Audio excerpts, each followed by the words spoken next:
Corona को लेकर भारत ने दुनिया को बड़ी खुशखबरी दी है, क्योंकि जिस ब्रिटेन वाले नए रूप ने दुनिया में तहलका मचा दिया था, उसका भारत के वैज्ञानिकों ने कल्चर टेस्ट कर लिया है। भारतीय आयुर्विज्ञान अनुसंधान परिषद यानी ICMR ने दावा किया है कि ब्रिटेन से आए कोरोना के इस नए स्ट्रेन यानी नए रूप को सफलतापूर्वक कल्चर टेस्ट कर आइसोलेट कर लिया है। इससे कोरोना के इस नए स्ट्रेन के इलाज में आसानी होगी। ICMR ने कहा कि भारत ऐसा करने वाला दुनिया का पहला देश है। दुनिया भर में ब्रिटेन में सामने आए कोरोना वायरस के नए स्ट्रेन ने चिंता बढ़ा दी थी। ये स्ट्रेन पहले वाले कोरोना वायरस के मुकाबले 70% ज्यादा तेजी से फैल रहा है और इस पर वैक्सीन के असर को लेकर भी संदेह बना हुआ था। हालांकि वैज्ञानिकों ने कहा है कि जो वायरस तेजी से फैल रहा है वो ज्यादा घातक नहीं है। ICMR ने UK में मिले वायरस के नए स्ट्रेन की पहचान के बारे में जानकारी दी है। ICMR ने बताया कि म्यूटेंट को आइसोलेट करने से इस पर वैक्सीन के असर की जांच की जा सकेगी। साथ ही वायरस का संभावित इलाज खोजने में भी मदद मिल सकती है। UK में मिले कोरोना के नए स्ट्रेन का यूरोप और अफ्रीका के देशों के साथ भारत में भी असर दिखाई दिया है। भारत में नए स्ट्रेन से संक्रमित 29 लोग सामने आ चुके हैं। इन सभी मरीजों को आइसोलेशन में रखा गया है। ICMR ने बताया कि कोरोना महामारी फैलने की शुरुआत से ही देश भर में फैली लैब के जरिए कोरोना वायरस को ट्रैक किया जा रहा है। इससे वायरस में हुए बदलाव को समझने में मदद मिली। वैसे तो जिस दिन से कोविड-19 महामारी सामने आई थी, उसी दिन से इसके कल्चर का पता लगाने के प्रयास किए जा रहे थे। अब ब्रिटेन से भारत लौटे लोगों के सैंपल का नेशनल इंस्टीट्यूट ऑफ वायरोलॉजी में कल्चर टेस्ट किया गया। इसमें वायरस के नए स्ट्रेन को आइसोलेट यानी अलग करने में कामयाबी मिली है। अब तक किसी देश को नए स्ट्रेन को विभक्त करने में कामयाबी नहीं मिली है।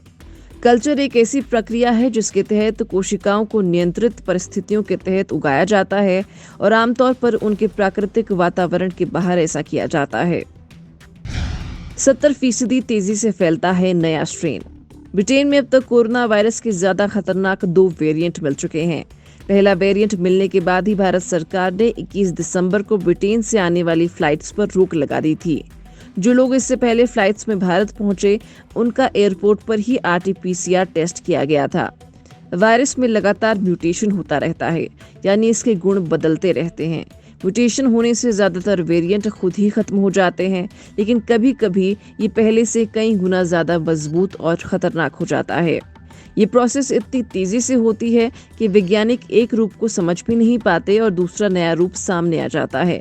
वैज्ञानिकों का अनुमान है कि कोरोना वायरस का जो नया रूप ब्रिटेन में मिला है, वो पहले से 70% ज्यादा तेजी से फैल सकता है। कोरोना वायरस के नए स्ट्रेन के बारे में सबसे पहले ब्रिटेन में पता चला था। ब्रिटेन के अलावा इस नए स्ट्रेन के case Bharat, Spain, Sweden, Switzerland, France, Denmark, Germany, Italy, Netherlands, Australia, Canada, Japan, Lebanon, Singapore और नाइजीरिया में भी सामने आ चुके हैं। उधर दक्षिण अफ्रीका में भी कोरोना वायरस का एक नया स्ट्रेन मिला है। ये ब्रिटेन वाले नए स्ट्रेन से अलग है। कोरोना वायरस पर भारत के लिए बड़ी गुड न्यूज। नए साल की शुरुआत के साथ ही ऐसा अनुमान लगाया जाने लगा है कि देश बहुत जल्द कोरोना से मुक्ति की ओर बढ़ सकता है। 1 जनवरी को जहां भारत को पहली कोरोना वैक्सीन कोविशील्ड की खबर मिली, वहीं दूसरे ही दिन भारत में बनी स्वदेशी कोरोना वैक्सीन कोवैक्सीन की। साल के तीसरे दिन भी कोरोना वैक्सीन को लेकर बड़ा ऐलान हो सकता है। केंद्र सरकार की ओर से जानकारी दी गई है कि कोरोना वैक्सीन को लेकर DCGI बड़ा ऐलान करने वाला है। इससे पहले केंद्रीय औषधि प्राधिकरण की एक्सपर्ट कमेटी ने भारत में स्वदेशी रूप से विकसित वैक्सीन कोवैक्सीन और ऑक्सफोर्ड की कोरोना वैक्सीन कोविशील्ड को भारत में आपात इस्तेमाल के लिए मंजूरी देने की सिफारिश की थी। वहीं कोरोना वैक्सीन के पूर्वाभ्यास को लेकर केंद्र सरकार की ओर से जानकारी दी गई है। सरकार ने बताया कि इसके तहत देश भर के सभी राज्यों और केंद्र शासित प्रदेशों के 125 जिलों में 286 स्थलों पर सत्र आयोजित किए गए। प्रशासन ने इस मॉक ड्रिल के तहत करीब 1,14,100 वैक्सीनेटरों को प्रशिक्षित किया। वहीं अब तक 75 लाख से अधिक लाभार्थियों को कोविन सॉफ्टवेयर के माध्यम से पंजीकृत किया गया है। इससे पहले केंद्रीय स्वास्थ्य मंत्री हर्षवर्धन ने कहा, कोरोना का टीका पहले चरण में 3 करोड़ लोगों को मुफ्त मिलेगा। इनमें 1 करोड़ स्वास्थ्य कर्मी और 2 करोड़ अग्रिम पंक्ति के कर्मचारी होंगे। प्राथमिकता के आधार पर बाकी के 27 करोड़ लोगों को जुलाई तक किस तरह से टीका लगाया जाएगा, इस प्रक्रिया को अंतिम रूप दिया जा रहा है।